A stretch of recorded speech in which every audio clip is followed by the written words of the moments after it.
Um papo com ele, o Maurício Gomes, ele é fiscal de tributos do Cefaz, mas como eu já anunciei lá no início do programa, ele está aqui para falar sobre um trabalho que ele realizou como cidadão tangaraense, né? Todos sabem, nós já anunciamos também, o Maurício foi candidato a vereador, tinha na sua plataforma esse assunto que nós vamos abordar aqui agora. Ele não se elegeu, né, como vereador, mas mesmo assim continuou o trabalho junto ao Executivo. E o Executivo elaborou um projeto, encaminhou à Câmara, foi aprovado e a partir do ano que vem você pode ter uma economia no seu IPTU da ordem de 10 a 16%, 10 a 17%, de acordo com o tamanho da testada, ou seja, da frente do seu imóvel, né? É um valor considerável na taxa de conservação, que é uma taxa cobrada para fazer a limpeza da via pública. E o Maurício sempre falava que essa é uma cobrança inconstitucional e ele trabalhou junto ao Executivo, foi aprovado. É isso, Maurício? Perfeito, mano, ouvintes da CRFM. Tendo conhecimento, né, dessa inconstitucionalidade, nós levamos como plataforma da então campanha 2020 a ideia de acabar com esse tributo, né, aqui no nosso município. Eu vou fazer uma contextualização, o porquê que é inconstitucional, né, porque parece que está tirando da cartola essa palavra inconstitucional, e o público precisa, mais uma vez, ter esse entendimento. Essa taxa, chamada taxa de conservação, o nome já diz para que veio, ou seja, conservar as vias e logradouros públicos da nossa cidade. Ela tem como fato gerador, ou seja, o que motiva a cobrança, né? Um serviço público, tá? Mas ele não é divisível, né? Ele é específico, porque trata-se de uma limpeza, mas não é divisível. Para ser divisível, eu deveria ter meios práticos e operacionais na prefeitura de dizer exatamente quanto, por exemplo, que o mano usou de benefício daquela limpeza. Então, eu até dou como exemplo, nós temos aqui a Praça da Bíblia. A Praça da Bíblia, ela é feita de vários ladrilhos, correto? Então, assim, se alguns ladrilhos daquela praça ali vier a ficar defeituoso e precisar de uma manutenção, de uma conservação, não é a iniciativa privada que vai fazer isso, por óbvio. Quem vai fazer é a municipalidade. Contudo, como mensurar, como medir, por exemplo, quanto que eu vou enviar no carnê de PTU do mano esse ano? Peraí, como que eu vou fazer isso? Foi o custo quanto que você se utilizou? Da frente ali que é utilizado que você se utilizou, né? Então, o mano passou lá em abril desse ano com a família e ficou lá meia hora tomando sorvete, entendeu? Em junho, ele fez uma caminhada lá, sei lá, e passou por lá, sentou no banco em agosto 2 horas. Então, assim, isso na prática, isso é impossível de ser medido. Sim. Então, isso mostra, Weber, e ouvintes, que ele não é divisível. Eu não consigo fazer uma divisão e dizer, olha, você utilizou a praça tanto, então proporcionalmente você vai pagar tanto de taxa de conservação, entendeu? Então a taxa, ela tem essa característica, porque esse tributo é na espécie taxa, não imposto. O tributo, ele se divide, ele tem o imposto, ele tem a taxa, e essa é a taxa de conservação. Para que seja legal e constitucional, essa taxa precisaria ter esse detalhe que eu expliquei para vocês. Precisa ser divisível. Saber quanto, de forma individualizada, cada contribuinte se utilizou daquele serviço, entendeu? E, como eu expliquei também, é impossível no mundo real saber isso. O município não saber, ele cobrava, mas cobrava de forma errada. Se essa cobrança viesse no imposto, aí nós não teríamos que falar em inconstitucionalidade, porque o imposto, ele não tem essa característica. O imposto, ele não precisa ser divisível, específico. Ele é cobrado de forma legal, de forma ampla, entendeu? Então, assim, essa é uma questão fundamental. Por esse lapidar do conhecimento, que eu falei, olha, é inconstitucional. E brigamos por tirar essa taxa, entendeu? Aí você teve que fazer todo um convencimento dos técnicos da prefeitura, como é que foi? O senhor tem, e também, mano, é importante a sua colocação, mas penso, o senhor tem conhecimento de como que isso foi incorporado na cobrança do IPTU lá em 96? Correto. Então, o Mano perguntou sobre o estudo. Sim, precisa ser um estudo, né? Porque, veja bem, o tributo é uma invasão. Qualquer tipo de tributo é uma invasão ao bem do particular, né? É uma invasão ao seu bolso para tirar de você alguma coisa em prol da coletividade, tá certo? Então, assim, é uma invasão que o Estado, aí na acepção ampla, seja a União, o Estado propriamente dito e o município, é uma invasão que o ente público faz no seu bem, entendeu? No caso aqui, o dinheiro para satisfazer a coletividade. Então, sendo uma invasão, precisa ter regras claras. E essas regras, elas vêm lá do cume da legislação, que é a Constituição Federal. Então, ela vem descendo, né? Nós temos a Constituição Federal, nós temos a lei, no caso aqui é uma lei complementar, tá? E temos a lei orgânica do município, temos a lei complementar número 22 de 1996, que institui o Código Tributário do município de Tangará da Serra. É lá que tem essa previsão, né, respondendo o questionamento do Weber. Então, lá na Lei Complementar número 22 de 1996, aprovada em 18 de dezembro de 1996, que já houve essa inclusão. Então, nós não podemos dizer que é uma cobrança ilegal. Ilegal é o que não está na lei. Essa taxa ela está na lei, mas ela é inconstitucional. Não basta ser legal, precisa ser legal e constitucional. Então, nós estamos falando de 1/4 de cobrança inconstitucional, né? Então, 25 anos de cobrança indevidas. E agora, com esse olhar de alguém que entende dessa área, levantou essa lebre, teve a sensibilidade da população, viu, Weber e Mano? Porque nós, como não detentores de cargo público, também fizemos esse estudo e vimos que na Constituição Federal já existe a previsão da iniciativa de lei popular, tá certo? Mas não bastava estar na Constituição. Precisava estar na Constituição Federal, estar na Constituição do Estado do Mato Grosso e mais e principalmente, deveria ter essa previsão na lei orgânica do município. E tem. Tem na Constituição Federal, tem na Constituição Estadual e tem na nossa lei orgânica do município a previsão de uma lei de iniciativa popular. Ou seja, a população tagaraense que tem esse espírito de coletivo e de consciência e de cidadania fiscal, pode sim apresentar um projeto de lei de iniciativa popular. Diante dessa informação e desse conhecimento, eu arregacei as mangas e falei, não, vamos então brigar e conscientizar a população que nós estamos sendo cobrados de forma injusta para apresentarmos um projeto de lei de iniciativa popular, não para um vereador, não para o prefeito dizer que vai parar de cobrar, mas sim para o povo de Tangará falar por voz direta, dizendo que vamos parar com isso, não quero mais pagar essa questão inconstitucional. Por isso que nós fizemos esse projeto de lei de iniciativa popular, colocamos em alguns pontos, ali na Praça da Bíblia, na Feira do Produtor, uma barraquinha, coletando assinaturas, né? É um trabalho árduo, que nós precisamos, de acordo com a lei orgânica, de 4.000 assinaturas para modificar. Não conseguimos, chegamos um pouco mais que a metade, 2.000 e tanta, né? Mas aí tínhamos outro caminho, que é sensibilizar quem tem o poder de apresentar um projeto sem precisar de assinatura, que é o prefeito, né? Nesse caso. Então, o prefeito, Wander Masson, eu procurei, então, como pré-candidato a vereador lá na sua empresa Arroz Masson, explanei para ele essa inconstitucionalidade, já naquela época ele entendeu.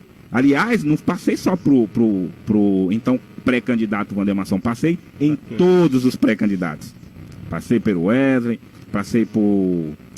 Esqueci o nome do outro lá, Sim, o advogado. O Chico Clemente, o advogado, enfim. Aliás, Chico Clemente, a gente aqui também, de vez em quando ele aparece aqui nas redes sociais mandando um joinha. Então, são testemunhas oculares que nós passamos em todos eles, explicando essa lei de iniciativa popular e pegando o compromisso de uma então vitória, né?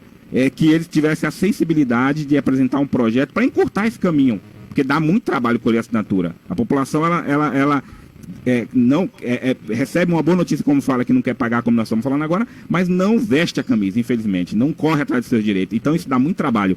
Então, pegamos esse compromisso e, graças a Deus, né, eu tinha certeza que um deles seria Jean Piccoli, logrado vencedor. No caso, foi o nosso atual prefeito Wandermasson. E o Claudinho Frari também, passei por ele. Assim, todos me receberam bem, entenderam e firmaram o compromisso. Né? Mas firmar um compromisso é uma coisa, e executar esse compromisso é outra. Então, o Wander ganhou, né? E aí nós fomos cobrar, então, o nosso prefeito, que honrou com o seu compromisso e apresentou esse projeto. Agora eu vou te fazer uma pergunta que acabou um ouvinte me mandando uma mensagem no privado aqui também, com essa mesma preocupação. Veja bem,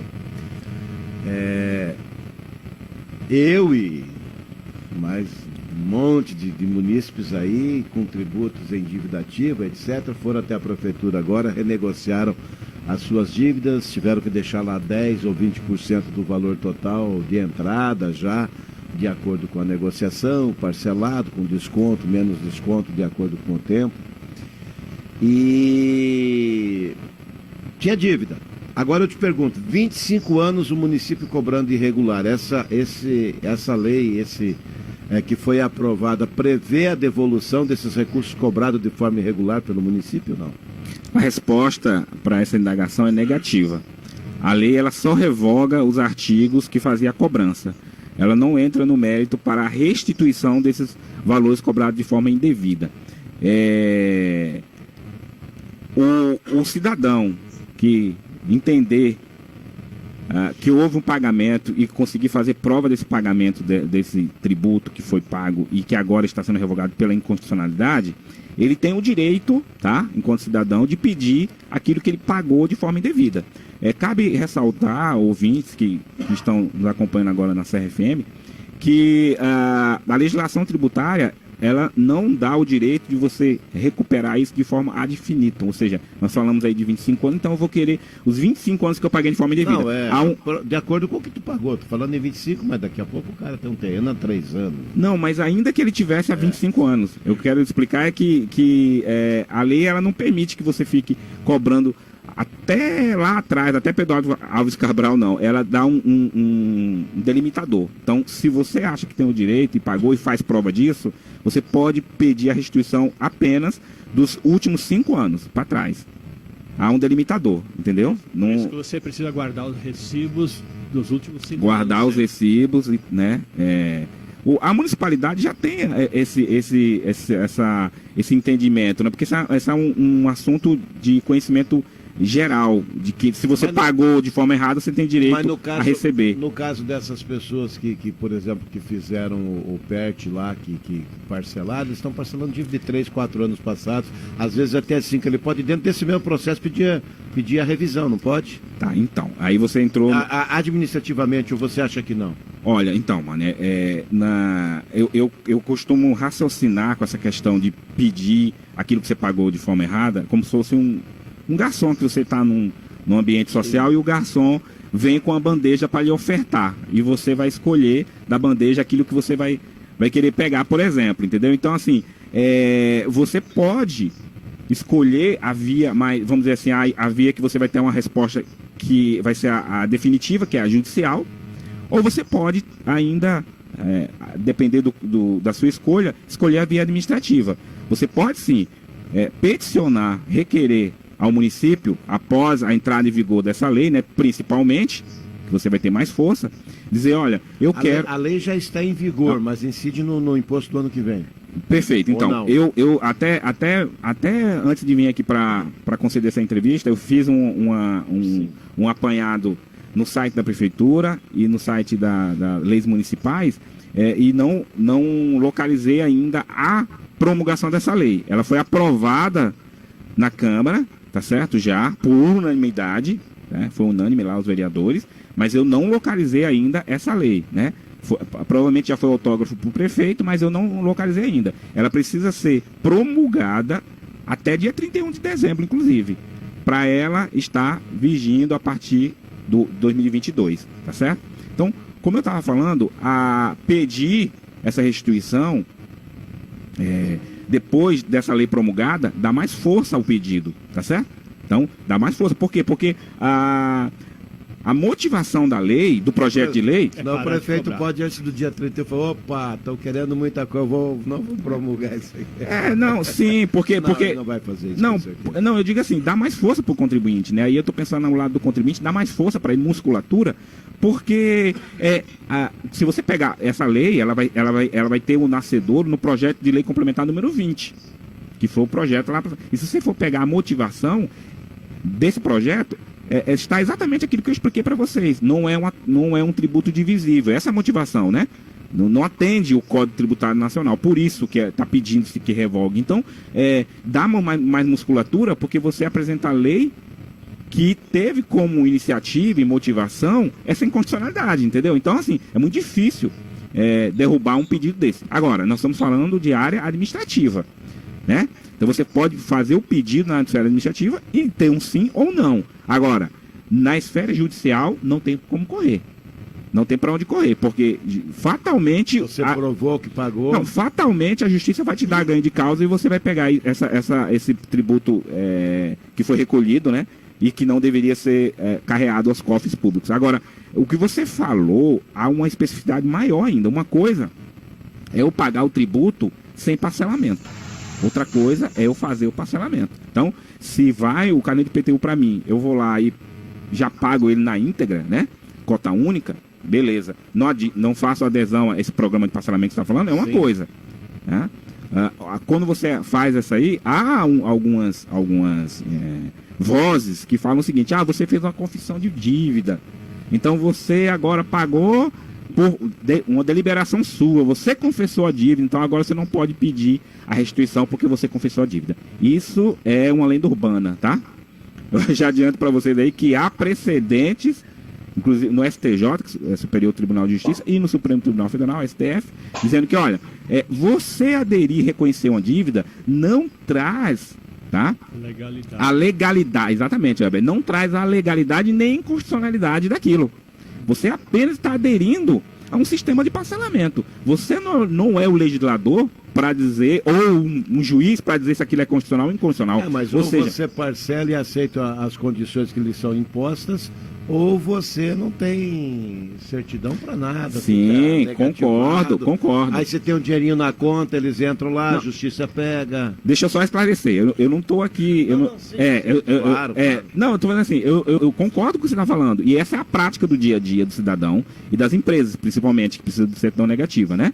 Então, assim, eu vou fazer uma adesão ao parcelamento para me tirar as marras da minha parte operacional, para ir para uma licitação, enfim, para qualquer coisa que eu precise dessa certidão negativa. E essa é uma questão operacional, ser do cidadão, ser da empresa.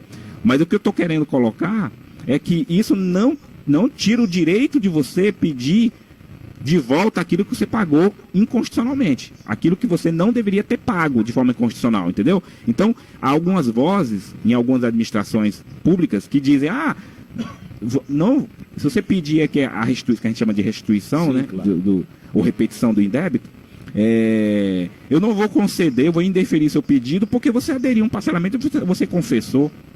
Ora, vamos fazer uma analogia na esfera criminal. Aquele que de fato não esfaqueou o desafeto, ainda que ele confesse ser o homicida, no mundo real ele não praticou o crime, certo? Então, uma vez descoberto o verdadeiro autor, ele vai ter o alvará de soltura imediatamente. Entendeu? Fazendo uma analogia para a esfera criminal. Entendeu? Então é isso que eu falo. Você dizer que reconhecer uma dívida por via do parcelamento não torna aquela cobrança constitucional. Não torna. Como ela é constitucional, ela se mantém, logo você tem direito à restituição. Um bom argumento aí para os advogados, né? Mano, me permita, ainda nesse assunto, fazer uma outra colocação. Você falou agora há pouco dos horários de atendimento do público ao público pelas instituições financeiras, né? Foi uma iniciativa que partiu de Tangará da Serra e agora existe em todo o Brasil, que é essa questão de um período máximo para atendimento. Não pode ficar mais de 1 hora na fila do banco. Isso nasceu aqui em Tangará da Serra, lá atrás, e se espalhou pelo Brasil inteiro e foi se institucionalizando. E é claro que existem instituições que ainda não respeitam ou não conseguem respeitar, porque o cliente é o cliente, né? Deveria ser atendido rapidamente. Mas enfim, fez-se história a partir desta questão.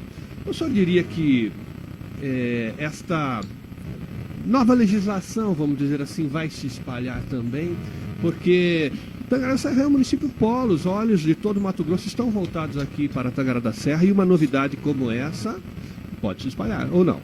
Não, eu acredito piamente nisso aí, Weber. É que, sendo um balão de ensaio aqui e um polo, a quinta maior cidade do estado do Mato Grosso, dando visibilidade e espalhando essa notícia, creio que os outros municípios, né, por uma simbiose, eles vão acatar essa ideia e fazer valer, às vezes não por iniciativa da administração, mas por algum cidadão, alguém que está ali envolvido politicamente, né, naquele município, e dizer, olha, aqui está errado, vamos aproveitar os bons exemplos e vamos trazer isso para o nosso município também. Isso é uma realidade. Diversos, aí pelos nossos rincões do Brasil, existe ainda essa cobrança, tá certo? Então, pode sim fazer um Ctrl+C, Ctrl+V para que seja extinto essa cobrança incondicional. Veja bem, a gente precisa ter aquele discernimento, nós vivendo como num país capitalista, que o tributo ele é necessário, entendeu? Ele é necessário. Ele é que carrega os valores para fazer bem, fazer frente às demandas sociais. Temos clube de serviços, temos vários empresários nessa iniciativa privada que atendem a várias demandas da sociedade de uma forma altruísta, voluntária, mas por determinação legal, há alguns entraves e algumas questões que só o poder público pode fazer, sob pena até de uma responsabilização legal. Eu dou um exemplo, aqui, por exemplo,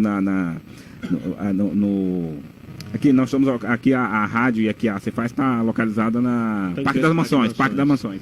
Então, assim, tem uma região, eu lembrava isso até nas minhas palestras e tal, falava, olha, onde eu trabalho ali, na Parque das Mansões, às vezes tem ruas ali que ficam intransitáveis, não é verdade? Muito buraco. E assim, é uma região de um povoamento em que quem reside tem um valor aquisitivo elevado, né? Sim. O pessoal tem realmente vamos dizer assim, a riqueza é inerente naquela região ali. E aí a gente se indaga, né? Por que num ambiente assim de pessoas abastadas eu tenho uma rua cheia de buraco? É uma incongruência, né? Mas tem um motivo de ser. Não que aquelas pessoas fazendo uma vaquinha ou fazendo uma junção de esforços não possa colocar a lama asfáltica e acabar com aquele problema. Mas não é tão fácil assim. Há coisas que é o poder público que capitaneia, certo? Então, assim, se alguém, mesmo com uma boa vontade, faz uma ação ali, se houver algum problema, houver alguma coisa de estrutura que não foi feita corretamente, haverá uma responsabilização civil. Então, veja bem, tem coisas que só o poder público é obrigação de fazer, mas para isso precisa de recurso financeiro. E é o tributo que faz esse chamariz, entendeu? Então ele é necessário, mas a gente precisa ter esse discernimento. Por cidadania fiscal, precisamos fiscalizar sempre. Não precisa ser político para fiscalizar, basta ter o conhecimento. Aquilo que a gente vai levar para os cofres públicos é necessário, mas precisam de regras, e essas regras são mais rígidas de que algumas outras áreas. Está encerrado aqui às 8 horas, mas o assunto está bom e os ouvintes estão participando. O Daniel Fernandes também manda um questionamento aqui ao Maurício. Vamos ouvir. Olá, mano, bom dia. Deixa eu perguntar para esse rapaz se tem como eu ressarcir tudo aquilo que foi cobrado individualmente do IPTU, já que é inconstitucional. Não poderia ser cobrado. Tem como eu restituir esse dinheiro de volta? Sou Daniel Fernandes aqui do Xangri-Lá. Deixa eu só explicar, o Daniel já tinha encaminhado essa pergunta antes de você responder, mas pode ficar à vontade. Mas eu aperfeiçoo a resposta, porque assim, a pergunta dele é se tem como. Sim, é um direito que assiste ao contribuinte, tendo conhecimento de que recolher um tributo de forma indevida, aí ele assiste o pedido, tá certo? Peticionar o direito do contribuinte. Não há problema nenhum. Agora, o que da prática, vamos para a prática, tá certo? Eu não sei se eu comentei aqui, a moradia onde eu resido, eu tenho aí no carnê de IPTU R$635 do ano passado, e nesse montante é acrescido R$103 dessa taxa, que graças a Deus vai acabar a taxa de conservação. Então, eu tenho 16% praticamente de cobrança indevida do valor total do carnê de IPTU. Bem, então tá, vamos arredondar de 103 para 100.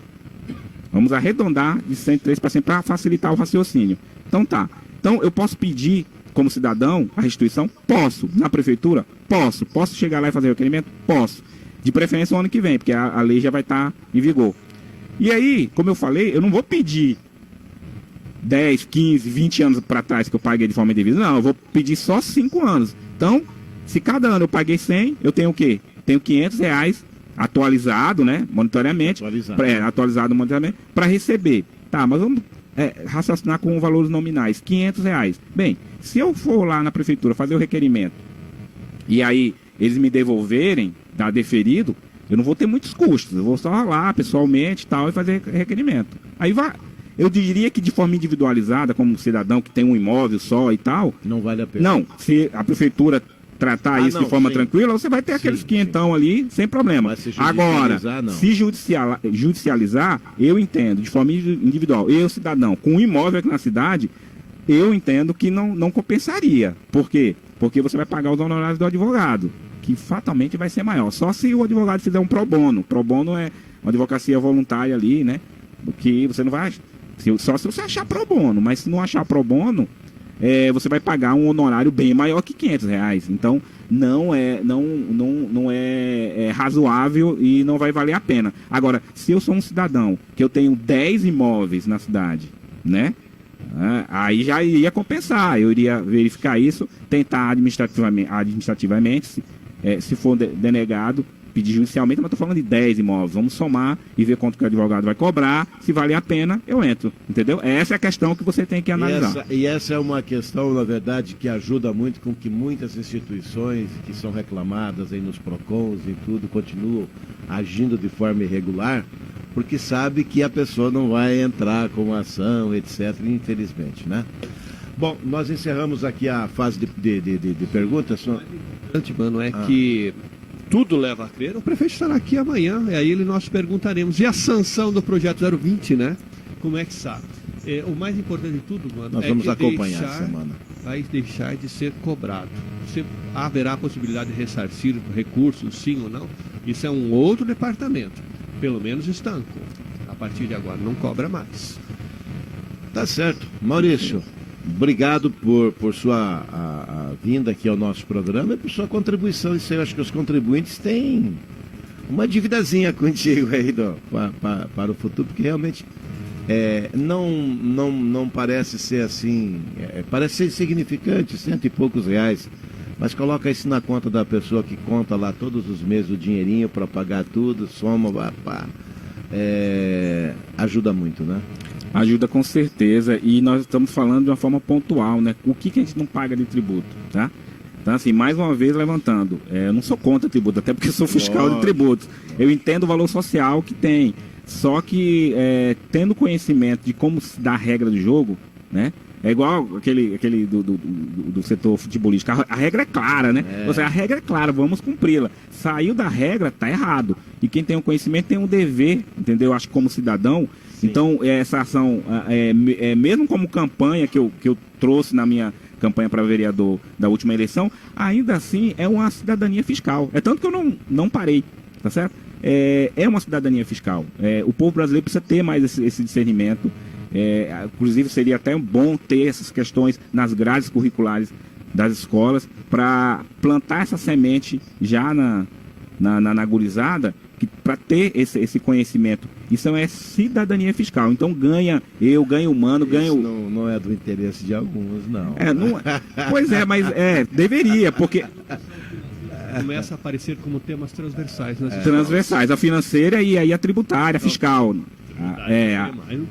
A fiscal. Porque ganha com todo mundo ganha com isso. Ganha todos que tem. E nós só temos duas certezas nessa vida, mano. Que vamos morrer e que vamos pagar tributos. Eu fecho com essa.